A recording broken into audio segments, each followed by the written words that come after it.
deploy robots into hospitality, so restaurants, hotels. They do food delivery, they do cleaning, they even do cooking. Then allows the humans to interact more with the customers. Well, we don't need X amount of staff. We only need X minus one or X minus two. So that has a direct impact on the bottom line. The way that labor costs are these days, it can be significant. Social media influencer, entrepreneur, event MC,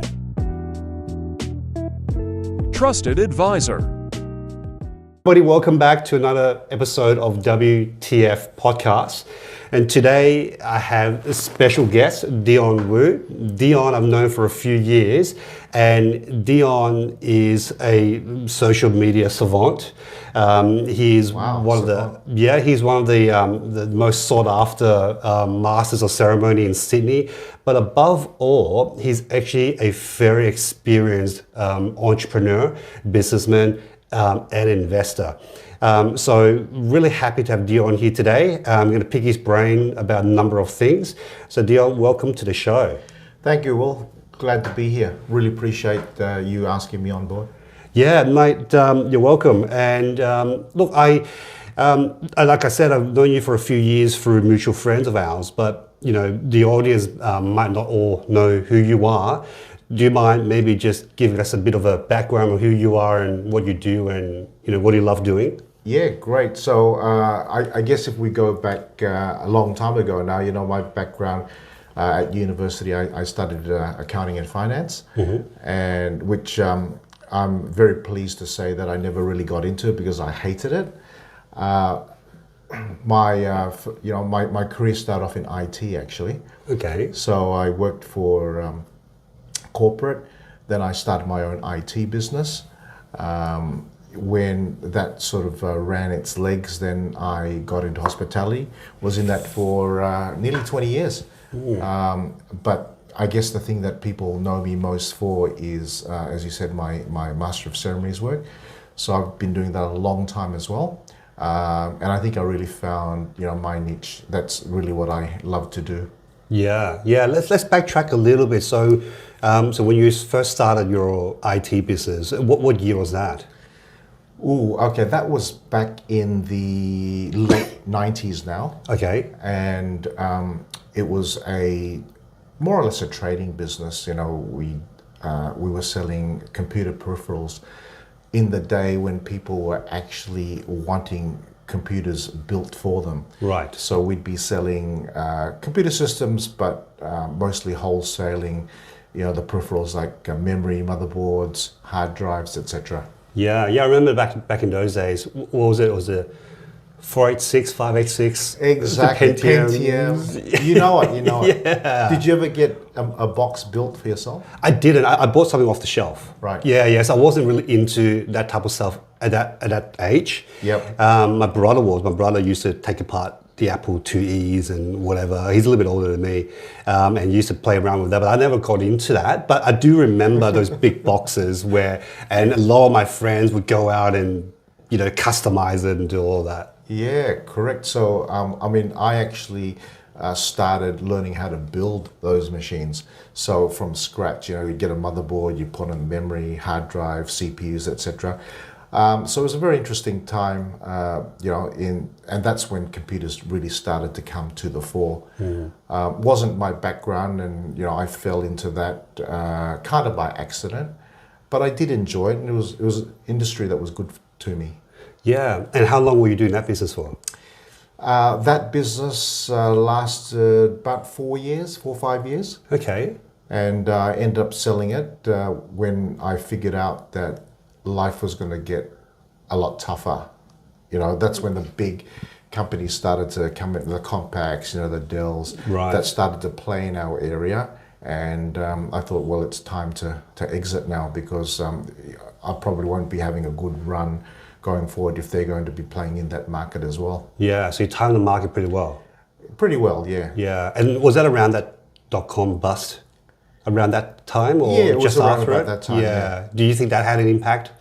No, but I could see the writing on the wall. Okay. So, that the opportunity to get out came, I think, at the right time. Okay. And how do you price a business like that? So, you built that business over 4 years and you sold it, obviously. Yes. Like, how do you price it? Do you price it on the inventory? Do you price it on, I don't know, turnover, profit? There is an element of inventory, but it is, I think, like most businesses, a multiple of earnings. Yeah. Yeah, gotcha. Is that business still around? I think it is, actually. I think it is, yeah. Yeah. So we had a warehouse in Greenacre. Okay. As far as I'm aware, it's still there, yeah. Okay. Yeah, wow. So you had a warehouse, so you had a pretty big sort of setup. Well, only in that, to carry stock, you need that warehousing. Yeah.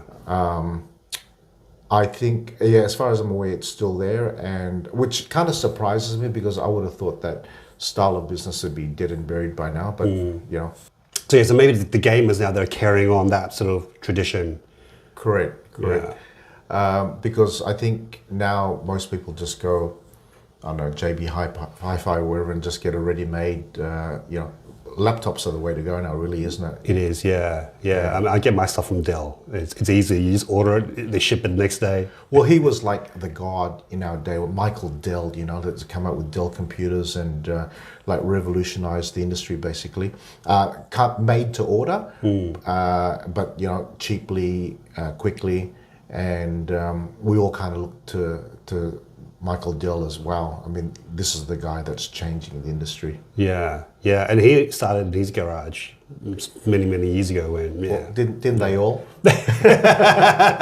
True. Right. Yeah, that's right. Yeah, so you got out of that business, you timed the industry well, you timed the market well. And how long was it before you ventured into a new business or into the hospitality industry? Yeah, actually it was almost simultaneously, because one of my clients at that time, he was going to build a business in hospitality and said, look, why don't you join me? And I thought, well, I don't have anything else on, so why not?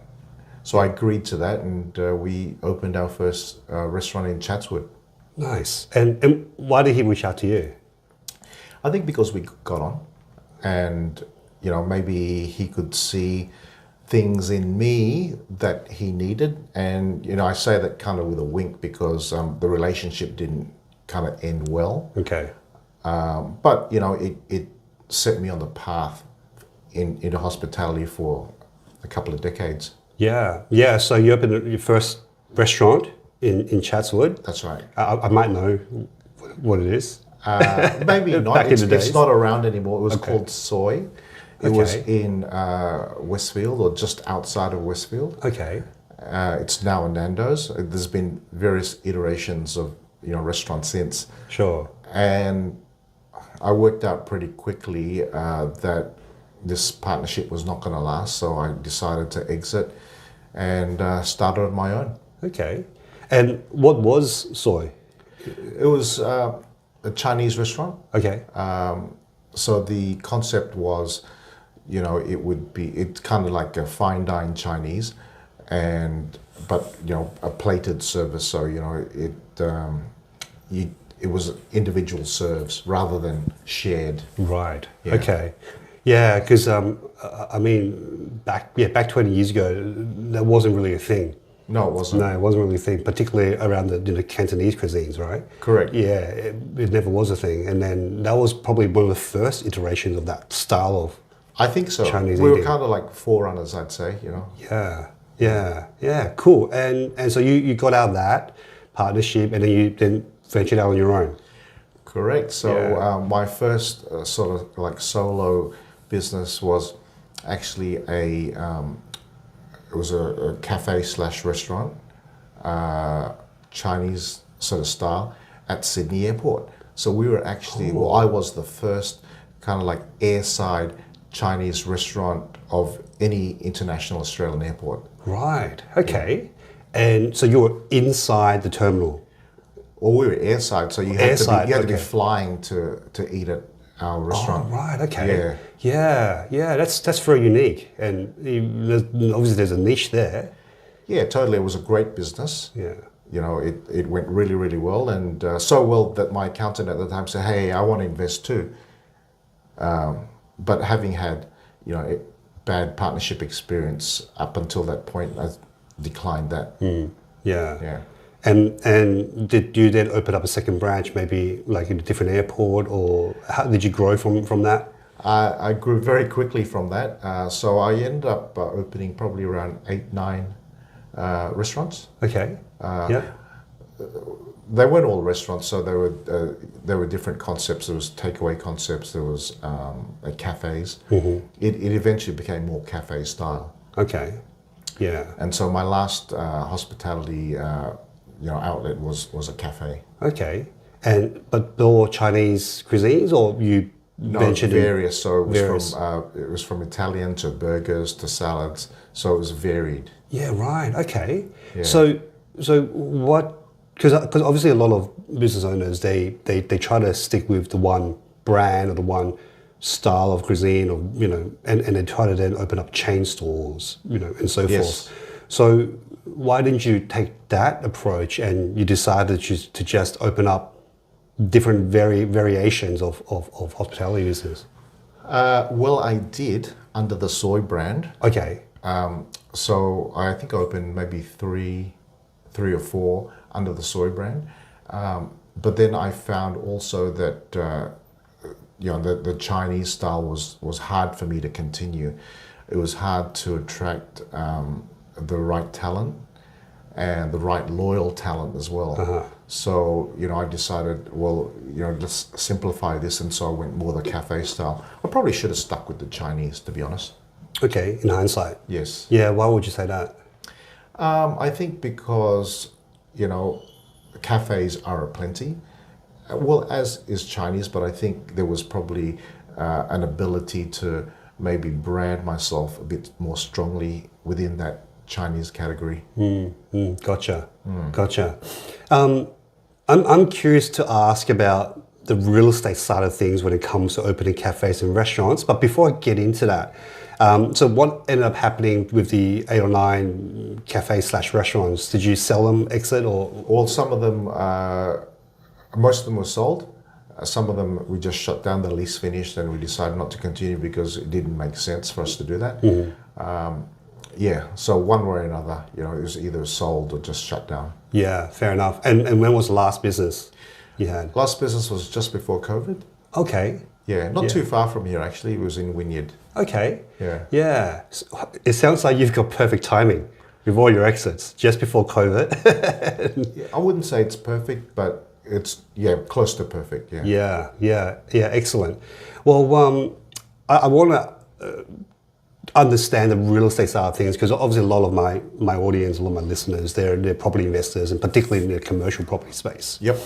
And I understand retail to some degree as an investor, but as an operator, I've never really had that experience. I mean, I had my own fashion shop once upon a time, but I was really young and that business didn't go anywhere. Right. So I had some exposure there, but you ran several, successful businesses and you'll be able to replicate it. So you must have a formula. And what I'm keen to understand is, I guess, a couple of questions. One is, when you're looking at the physical shop or premise, what are the key things that is a must-have for you, and what are some of the things that you would negotiate hard on? Okay, so I guess my answer to that will come from a different angle, probably from what I know now, right? Because when I launched into hospitality, the decisions I made, the criteria was very different to how I would kind of make my decisions today. Okay. And one of the things that I didn't pay so much attention to a lot of things that I should have. And I think I went in largely blind because of the very strong success of my first solo business. So, when you're young and you think you're indestructible, you make decisions that you probably look back and say, how could I even contemplate that, right? But I think, the mantra in real estate is location, isn't it? So that's very important. But in retail, real estate and good location obviously means higher rental. Yes. Right? So I went into a lot of the shopping centers, like the Westfields, etc. And you made certain promises as to foot traffic, etc. Mostly, it's garbage, right? Yeah. So you got to make your own decisions, and foot traffic or potential foot traffic is vital in any retail, but especially in hospitality. And I think if I look back on my journey, I think I could have been a little bit overambitious in what I wanted to achieve. Like opening 8 or 9 outlets sounds great, but it's a lot of work.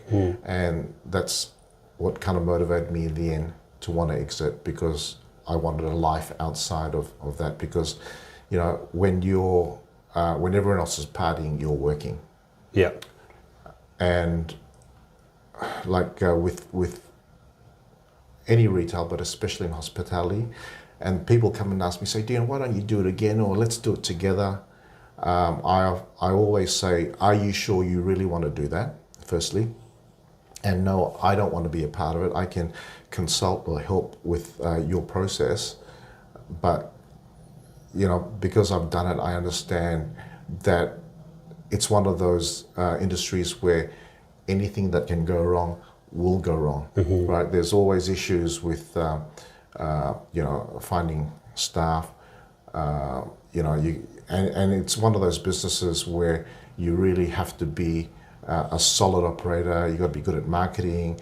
All your processes have to be spot on, because your customers are very unforgiving, actually, in hospitality. Right? If you don't know what you're doing, you'll be found out very, very quickly. Yeah. Your weaknesses get exposed very quickly. Yes. Yeah.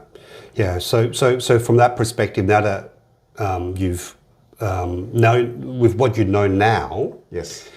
hypothetically, if you were going to open up another cafe/restaurant now under your own brand, banner, whatever, you're the sole owner. Apart from location being vital, what other elements in the real estate do you think is a non-negotiable? I think you've got to have your marketing right. Okay. And I know people roll their eyes when you use the word franchise, but if I was starting out again, I would go with a brand that appealed to me, that has strong market appeal, because they've already done all that hard work, right? So you still need to work hard in the business, but at least you've got a system around you, right? That especially if you don't have experience in that area, to help you along the way. Yeah. So you wouldn't start your own franchise? You would join a franchise? I did start my own franchise. Okay. I did.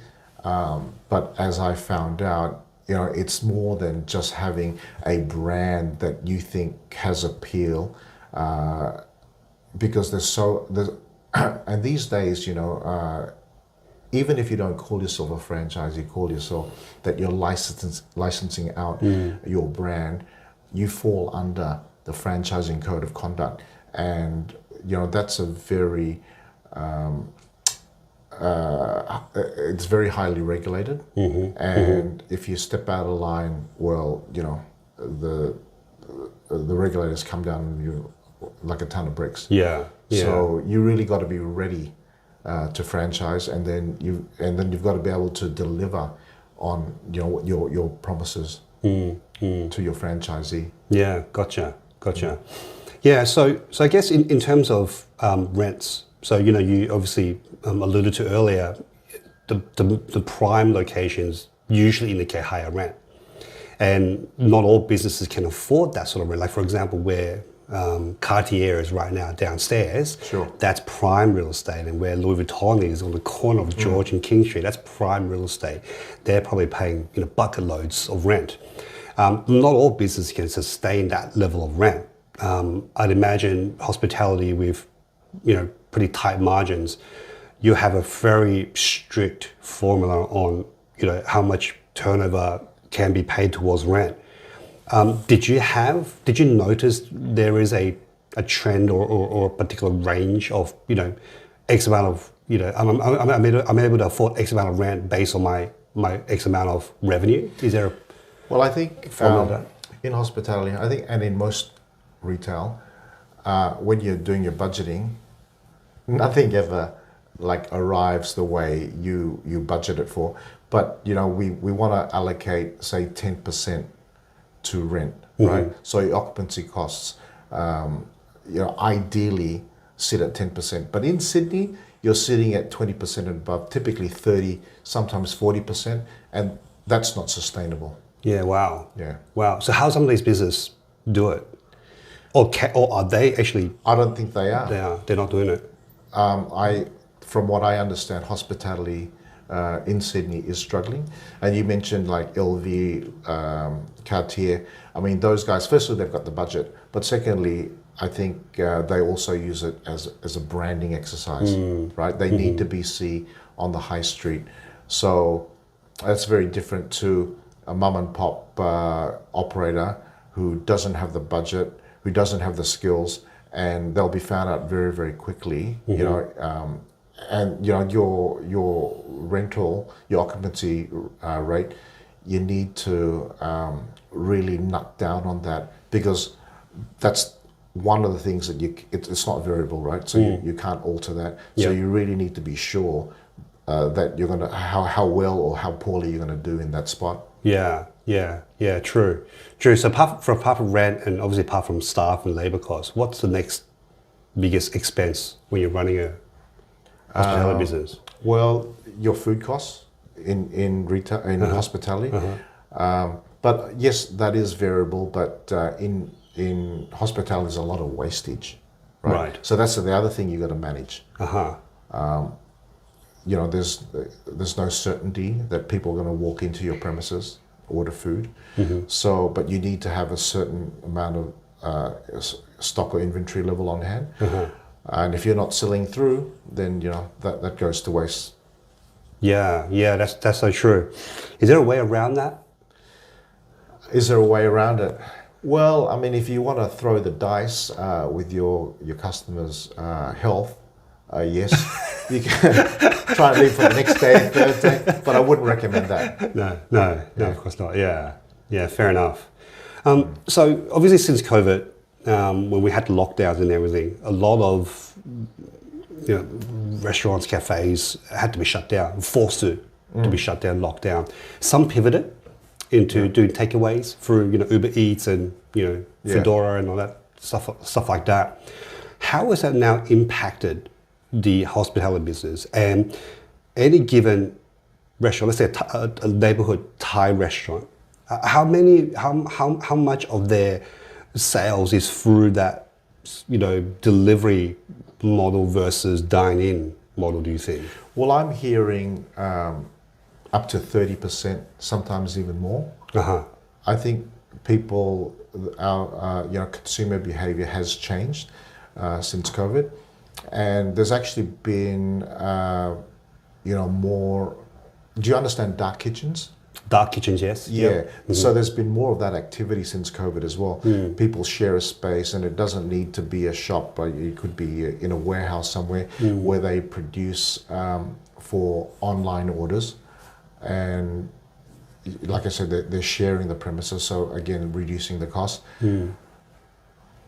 That's kind of a little bit sad for the customer experience, but I think we're going to see more and more of that going forward.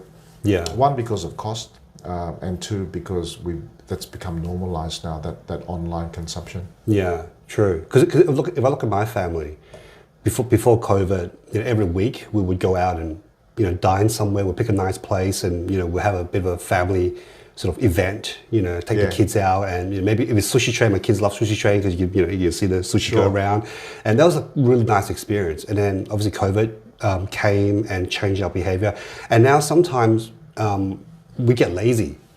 we go, you know what, let's just get Uber. Like Sushi Train's just down the road, but let's just order Uber and get Sushi Train delivered to our home. So me as a customer, my family as a customer, we're definitely on that bandwagon more than previously.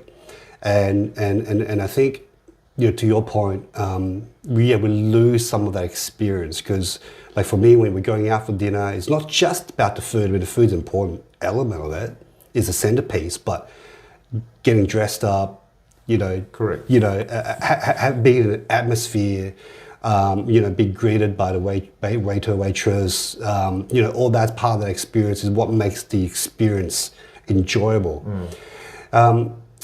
I'm just concerned now that, I don't know about your experience, but that I think ever since COVID, customer service, particularly in Sydney, has diminished significantly. I agree. And just on what you said, what kind of annoys me, let's say I go and eat out, and then, interaction with the waiter or waitress is kind of part of what I look forward to as a experience. But now there's a lot of those QR codes, etc. I find it very annoying. Oh, I hate it. I mean, you make the effort to go out and come in and sit down at the premises, and then you've got to order online. What is that? Yeah. That's very sad. Oh, I hate it because, first of all, you can't ask questions. That's right. Second of all, you can't customize it because all my kids got egg allergies. So I got to be able to tell the waiter. Third of all, when I go to pay, I pull out the credit card, then I got to get the bank's PIN on my phone, and it's just why I might as well just stay home and get Uber, right? Correct. Yeah. But interestingly, I've never had an Uber experience, so I will always go out to a restaurant and eat, or I might order but I actually enjoy going to pick it up. Okay. Strangely enough, but I haven't had food delivered to me. Most people do. I haven't. I might try it one day, but yeah, I think to your point, the customer experience is not there anymore, or the service is not there anymore, and maybe I hope that's not the future, right? Or reserved only to fine dining. Yeah. I mean, even take away the QR code ordering system. If you go to any given cafe, I remember the days where they'll greet you with a smile. Yes. Yep. And they'll talk to you politely. Please wait a moment. Now, no one smiles. No. Even right. when you pay, they don't smile. No. I don't know whether that's a function of retail behavior or whether Sydney's just getting too big. Well, I think it's not limited to Sydney. It's happening everywhere. And what I never get is that it's called hospitality. So be hospitable, right? It doesn't cost to smile. In fact, you might end up with a tip, and you might get repeat custom. So I don't understand that. But you're right. It seems like they've turned into robots now. Order takers. Yeah. Yeah. And if you want to do that, then I have the perfect replacement for you, because I'm in the robot business. Yeah. Why don't we segue and talk about that? Because I have heard that you have a solution for that. Sure. Yeah, and can you tell us a little bit about that and what that's about? Yeah, great. So we deploy robots into hospitality, so restaurants, hotels. They do food delivery. They do cleaning. They even do cooking, right? So. You guys in the hospitality industry, beware. If you're not picking up your game, you might get replaced by one of our robots. Yeah. How does it work? Because I have seen it in action. The robot, I assume you program the track or the path that they drive around. Yep. So they park themselves in front of the counter. And the staff puts the food on many levels of trays. Yes. And then they take it to table 5, 6, whatever. Yep. And then you take it off the robot, and the robot goes, "Thank you, enjoy your meal," and then Correct. they go. Can I away. ask where you've seen that? I saw that in, but last time I saw it was in Rhodes. It was in that Japanese restaurant in the Rhodes shopping center. Yep. Yeah, so they had one robot there. I think in Sydney, that's the only place I've seen it. I personally have seen it. Yeah. Okay. So they're very popular in hot pot restaurants, in barbecue restaurants, and you're right. I mean, they're most frequently used in those restaurants for delivery. So when you order, then the robot takes the food to your table. Increasingly, they're used for clearing tables. So after you finish your meal, the waiter or waitress might summon the robot, place all the dirty dishes, etc. So then it takes it backside for washing and cleaning. They're also used for cleaning. So all surfaces, wood, tile, like floor or floors. Yeah. Okay. Yeah. Floors. Yeah. And in the hotels, they're used for room service.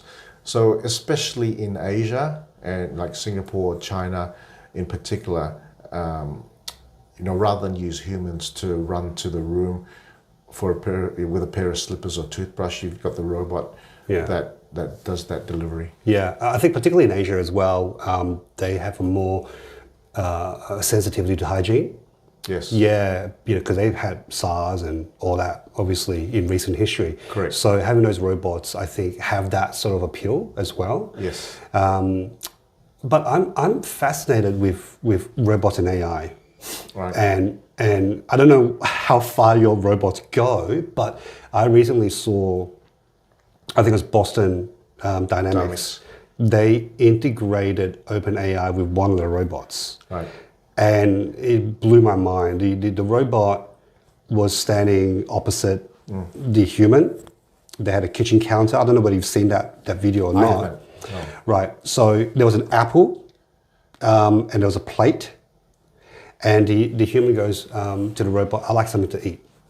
And so the robot got the plate and then put the apple on the plate and then served it to the human. Right. So the human took a bite of the apple, put it back on the plate and go, "I'm done with it." And he took it back and he put the apple into the bin, and then he put the plate into the sink, right? And then the human asked the robot, "So why did you do that?" And then the robot said, "Well, you said you wanted something to eat. The only thing that was available was the apple. So I thought that was a good, delicious, healthy option for you. That's why I served it to you." And then he says, "So then why did you take it away from me when I said I finished?" "Well, you said you were finished. We want to take care of the rubbish, and we wanted to obviously clean the dishes." And So this was and all that type of simultaneous stuff. exchange, was Yes, it was. Just like you and I talking right now. Yep. So that blew my mind, because this is just the first iteration of having that OpenAI in a robotic system. Yes. And it happened to be the kitchen setting, right? And I've also seen robotic chefs as well, where I think you built it into the kitchen cupboard and they dispense ingredients and they'll cook it for you. That's right. And all that. That looks pretty neat. Yeah, so we sell those. Oh, you do? We do, yeah. You gotta hook me up. You reckon? Yeah. So I think that is going to appear, either that version or a subsequent version in the domestic home environment. And to what you were saying, I mean, Elon Musk said that in the future Tesla will be like making more robots than cars. So my imagination is that in the not too distant future, we're all going to have our own personal robot. Like an assistant. Like an assistant, yeah. Do the gardening, do the cleaning. Correct. Yeah. And to your point, what you saw was version 1.0, not even 0.5, version 0.5. So very, very quickly, that's going to accelerate and advance. And I think the future, it depends on how you see it, is either exciting or scary, maybe both. What's your view? I'm excited by it, as you might expect me to, but it does scare me a little bit at the speed at which it's going. I mean, for me, it's wonderful because that's the area I'm playing in now. But there's all the discussion about how far do you allow it to go, because there is risk as well. And I think if we have that at the back of our mind and we develop and regulate it, then it'll be okay. But we have to wait and see. We'll have to wait and see. Yeah, so I had a guest on a couple of months ago, Dr. Michael Colo. So he's an AI expert, and he actually has a very optimistic view of the future with AI, and he feels like AI, just like any other tool, like the atomic bomb or nuclear energy, I should say, it has it's a double-edged sword. Yep. If we will it correctly, it would improve humanity, just like atomic energy and nuclear energy. But it was willed in a different way. It was controlled by a government or a dictator that had other intentions. It could be very destructive. But he's quite optimistic about it. Is he? Yeah. Yeah, he's quite optimistic about it, and I'm sitting on the fence. To be honest, I'm sitting on the fence because I did read an article that said that by the end of 25, only about a year away, OpenAI will be smarter than every human being in the world. Yeah, that's my understanding as well. And it's great to hear that the professor is optimistic. I think there is no choice. You have to be optimistic and you have to be mindful, because that genie is pretty much out of the bottle. It's just how, like you say, it's with what kind of intention, either good or bad. And we just have to try and make sure that it is with the best intention going forward. Yeah. So going back to your current models, your current robots, what purpose does it serve for a restaurant owner? Rather than cleaning and obviously, but what else, what material impact would it have? Well, I mean, right now, the robots just serve to do all the mundane tasks, the repetitive tasks. So, for example, I mentioned clearing tables. So rather than having humans run to and from the tables, taking away, dirty plates, etc., you let the robot do that, and the food delivery as well. I think that then allows the humans to interact more with the customers. So speaking about better customer experience, hopefully that means that they're able to interact better, and the humans then serve more of a marketing role, right? Because that's how you achieve repeat business, isn't it? Yeah.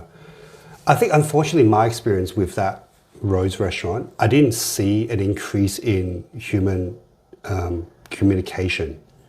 Right. So it was still the same experience where they greeted us with a little smile. Yeah. So I was okay. There was one tick. They came to take our order, and then that was pretty much about it. I think hopefully we will see more of what you've described, where that the robots will provide the humans with more touch points and things like that. But I've only had one experience, so I can't speak for obviously everyone else and everyone else. But certainly that's been my experience. But I'm also keen to understand from a productivity perspective, how do you measure the robot's productivity for the business? Well, on the back end, you can actually monitor, say, how many kilometers a day the robot is traveling. Okay. So, when you tally that up, then you can also work out how many kilometers you're saving your human worker, right? Because that is now taken up by the robot. And it can be significant, like it can be up to 5+ kilometers a day that the robot is traveling. So that means you're saving that time there for someone just running from the kitchen, say, to the table. Okay. And how does that translate into dollars? How does that translate? Well, in a number of ways. Firstly, you might then work out, well, we don't need X amount of staff. We only need X minus 1 or X minus 2. So that has a direct impact on the bottom line. And the way that labor costs are these days, it can be significant. Yeah, that's true. Isn't it? That's true. How much will it be to acquire one of those robots, and how much will it be to maintain it? I don't want you to give away your prices, but maybe just give us a range. Well, I think with any kind of product that is first to market or early to market, the costs are always a bit more expensive. But we are talking, probably in the price of a small car range. Okay.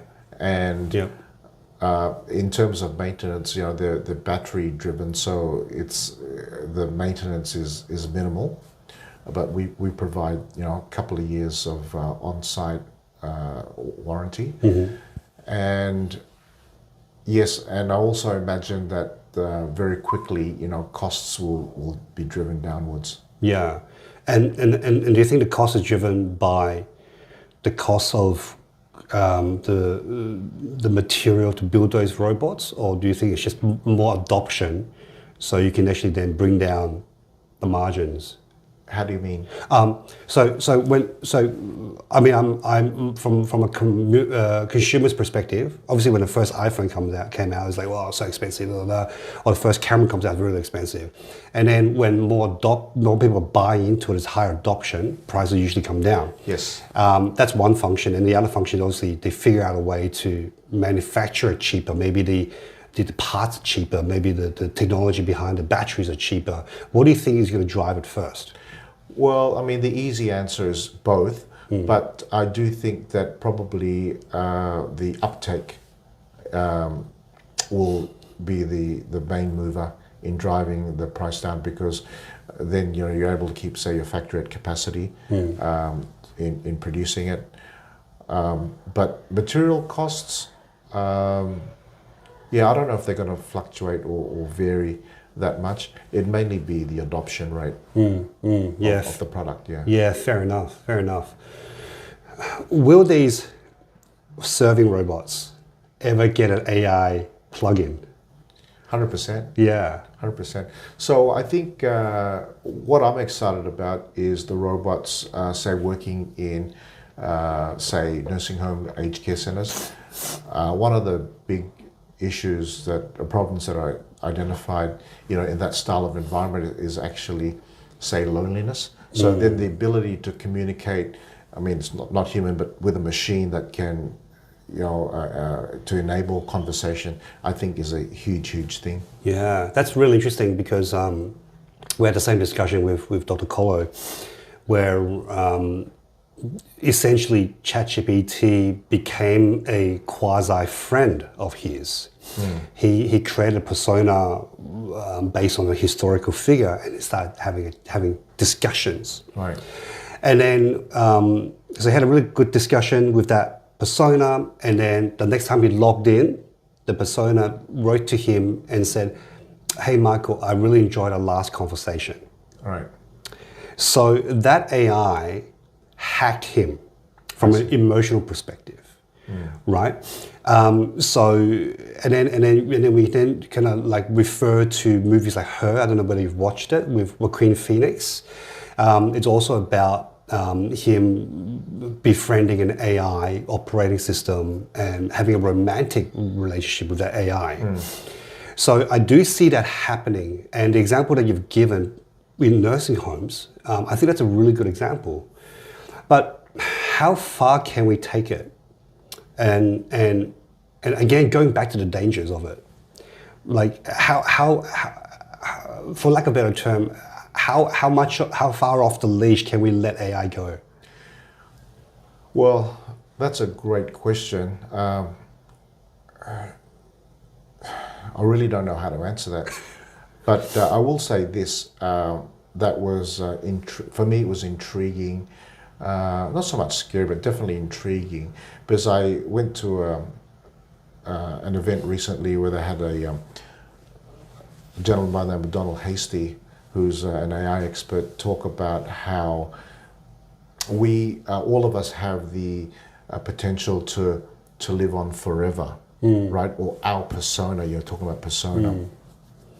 that with enough video, say, of ourselves generated, I think it was talking about at this time 30 years, but as the tech gets more advanced, it'll probably be less, that the AI can adopt our personality so that it creates an avatar of, say, Dion or Will, and that will live on digitally forever.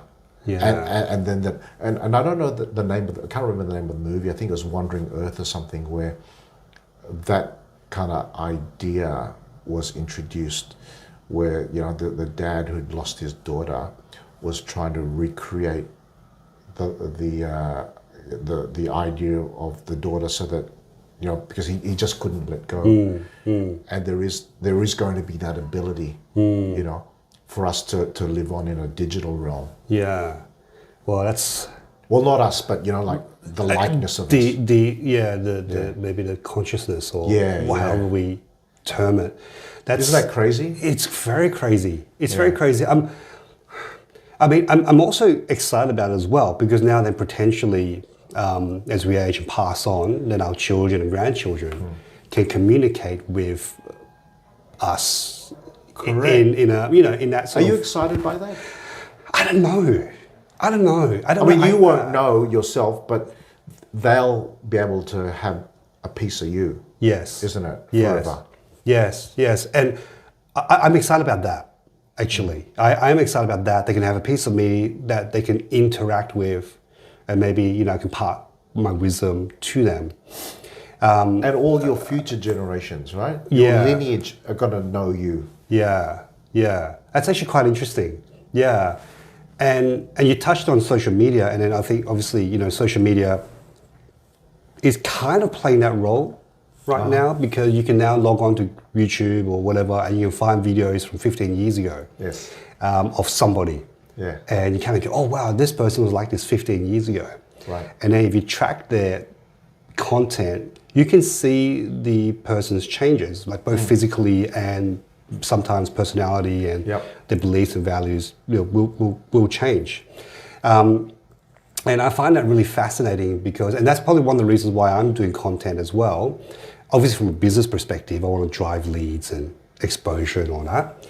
But I also want the ability for my kids, when they're allowed to have a YouTube account, to go watch a bunch of dad's videos and learn what dad knows. Is there an age now? Is it 16? What is it? I don't know what the official age is, but we're like, no YouTube until you're mature enough, and that's an open-ended sort of statement. Could be 12, could be 15.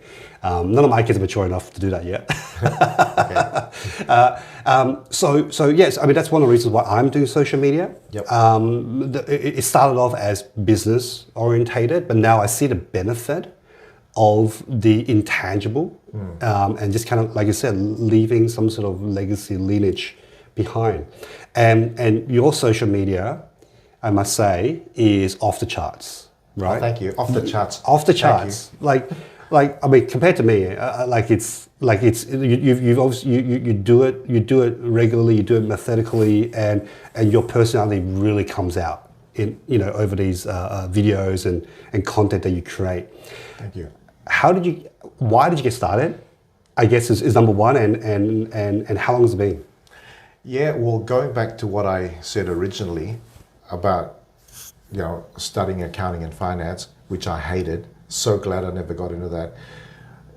Originally, what I really wanted to study was filmmaking. Oh. Yeah, but my dad, being the Asian dad, said, no, you can't do that. You can do that maybe after you finish a real degree. Yeah. So, I guess, it's an itch I've always wanted to scratch.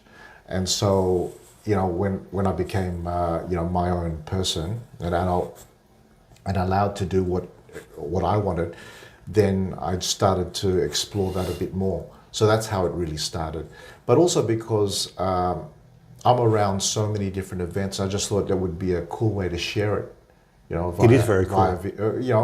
Before the video photos, and then that transitioned into video. Yeah, it is very cool, because every day I see a number of posts from you, and you're always at some event doing something. Is really, really interesting.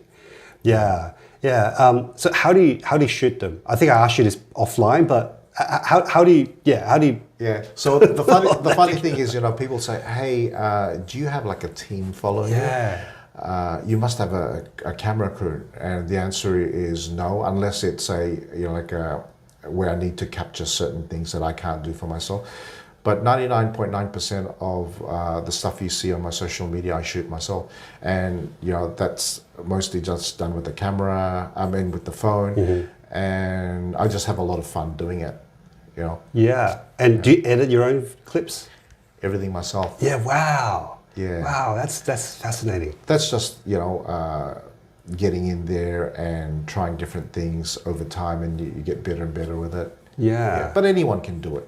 Anyone can do it. Yeah, I think anyone who dedicates the time and to learn it, definitely, there's so many softwares out there that makes it a lot easier. Easier and easier all the time now. Yeah. So where do you see your social media? Where do you want to take it? So, I mean, the point where I'm at now is I'm seen as an influencer. So sometimes I'll get asked and paid to cover certain things. The area I really love is, it used to be food. I'm getting a bit sick of food now, to be honest, because I've been around it for so long, and there's only so much I think that you can talk about it. My new thing is experiences, travel. So this year I intend to be doing more of that. Travel overseas and capture content. I love bringing new things to people. So, well, food and travel really comes hand in hand. Absolutely. Yeah. So I will always cover food in my travel, but just more of the scenery, hotels, etc. Yeah. Would you ever get a crew together and really up your content game? I think the answer is yes. Okay. For sure. Okay. For sure. Yeah, I mean, that's what I'm working towards, but I'm not quite there yet. I'm very happy to just be shooting myself, and I'm, more than satisfied with. If I needed to up my production level, yeah, I'd get a team together. Yeah. And what would their brief be? Make me look good. Yeah. And food and travel, obviously your passions, you covered a lot of that in your content. Is there anything else that a lot of people don't know about you that you feel like you might want to explore in your content? That people don't know about me. Yeah. So a lot of the things that I discussed with you today, a lot of people don't know about. For example, about the robots space that I'm in. They also don't know about a new area that I'm heading down. Your area, actually. Real estate? Real estate, yeah. Oh, okay. Tell me about that. Yeah, so I do have a business partner in the robot space. She's a licensed, she's a licensee, and she said, "Dion, go and get your registration because we want to do more in property." So I did, and actually the area that I want to sort of handle is in property auctions. So I already do some of that, not in property, but mostly around charity. Yeah. And so, people have been dropping the idea, well, why don't you just extend that to property as well? So I thought, that's a good idea. So I'm just toying with that idea right now. And, I'm sort of like, half and half. Well, not half and half, more than halfway. Yeah, so let's see what happens. I can so see you doing that. Can you? I can. I mean, I guess, like I said, you've done it for a lot of charity events already. So I've already seen you do it in action. Right. So for you to segue into property, it would be relatively seamless, in my opinion. I think you would do really well in that space. Well, thank you for saying that. I think I've got a fair, chance to do well in it. So I guess I always like to test myself. This will be another test. Yeah.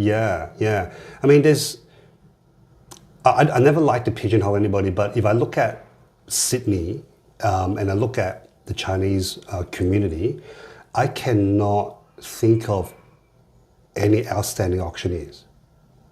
Well, you're talking about Chinese, right? Yeah, or even just the Asian community in Sydney.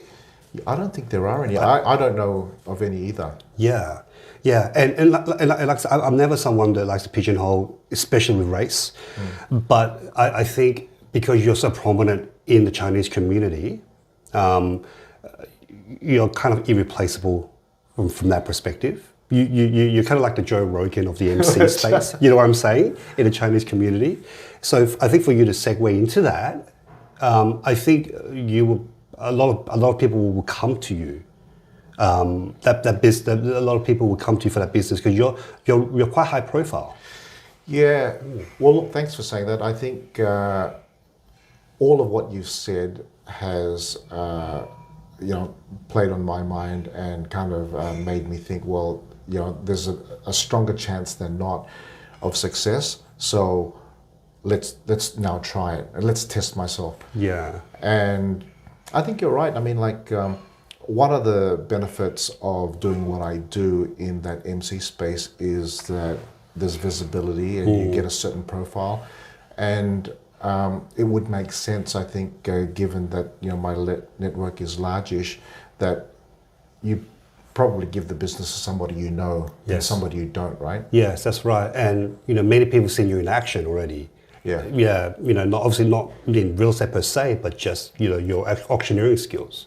Yeah. So I'm personally excited to see you go down that path if you choose to do that. Yes. I think you do really well.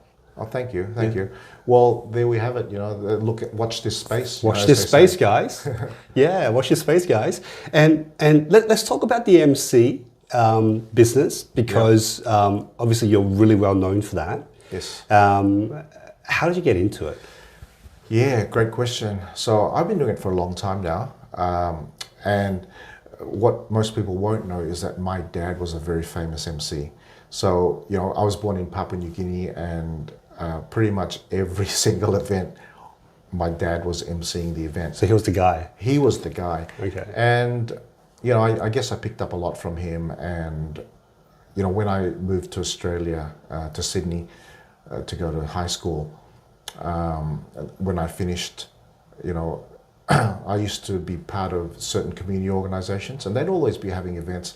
They always needed an MC. And so they were always pushing me for whatever reason, maybe because of my loudness and brashness, whatever. But that's how I really got started. Somebody had to do it and I guess I got known for that. Then I got asked more and more. Yeah. And now how many events are you doing a month on average? Wow, maybe 4, 5, 6 events a month. Wow. Yeah. That's almost every weekend. It is. So, I do everything from government to community to weddings. So there's no style of event that I don't do. Yeah. And what's your favorite event? Probably weddings. Yeah. I just love the vibe of weddings, seeing everyone happy, having a great time. So that's probably my favorite event. Yeah. No, sorry. And outside of that, I guess the big galas. Yeah, they're always exciting. Yeah, they are. Yeah. So obviously you're really busy doing the emceeing, and you're really busy running businesses that you're running, and you're busy making content. Yes. What else do you do in your spare time? What may not be apparent to a lot of people is that I do a fair bit of exercise. Yeah, right? I've seen that. Have you? I've seen those videos. Yeah, I guess look because I eat out a lot, right? So in order for me to continue to do that, then I got to take care of myself outside of that. And can't remember who said it, but when I go out, I have a great time, and when I'm eating at home, you eat for fun outside, and you eat for performance at home, isn't it? So that's a good one. Yeah, that's a really good one. So what's your fitness routine like? It's very short, but it's consistent, and what it is, what I discovered during and post-COVID, long walks. I really love the long walks, and really great for me. I think the first time I really felt, I've always had a weight challenge, and the only time I started to drop the weight was when I went on those walks. So I try for at least 50 minutes if I'm going to go, consciously do a walk. Okay. And then if it's the gym, then it's really only a 20-minute routine. It's a circuit kind of routine, and I just get in and get out. 'Cause I don't want to waste time in the gym. Yeah. I mean, it doesn't have to be a long workout. It's just consistency. That's the most important thing. Correct. And you inspired me. I know you've been doing the boxing, etc. So I thought, it's so important, isn't it? I think exercise is. I wouldn't say it's dismissed, but it's not uppermost in everyone's mind. But it's so important for our physical and mental health. 100%, 100%, and I think that's what the misnomer is for a lot of people. They don't understand the physical and the mental connection with exercise. A lot of people just think exercise is all physical. As a matter of fact, it's actually more mental than it is physical. Yeah. So one of the guys that I really respect, and I've learned a lot from him online about eating, or what to eat and what not to eat.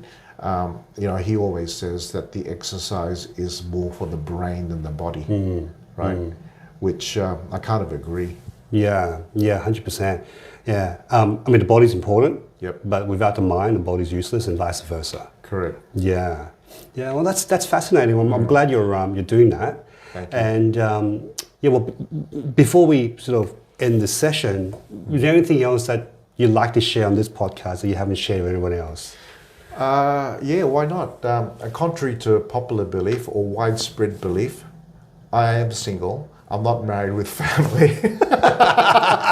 I thought I'd just get it out there because for some silly reason, a lot of people think I'm married with family. I don't know how that happened, but anyway, I'm not, so yeah. Okay, it's just an assumption. So all right, all you single ladies out there, she's the most eligible bachelor right here. All right, so how do people get in contact with you? How do these single ladies get in contact with you? Where can they find you? Like they say, slide in my DMs. Love it. So what's your Instagram handle? My handle?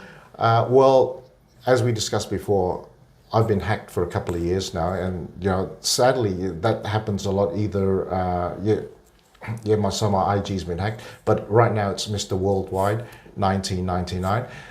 If you come across at Dion Woo, please don't add or try and communicate with that person because that's my hacker. Okay, there you go, Mr. Worldwide 1999.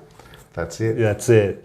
Well, Dion, thank you so much for coming on this podcast. Thanks, I really enjoyed this conversation. As have I. Thank you. Yeah, you've opened my mind to a lot of things, and I've learned a lot today. So love to have you back in the future. And before we wrap up, any other parting words or? No, I think not really, except to say that right now I know that I think the whole world's finding it a bit tough, isn't it? Right? But very, very important to stay positive. And one of the ways that we do that, as we just alluded to, is via exercise. So get out there, take in the fresh air, walk more.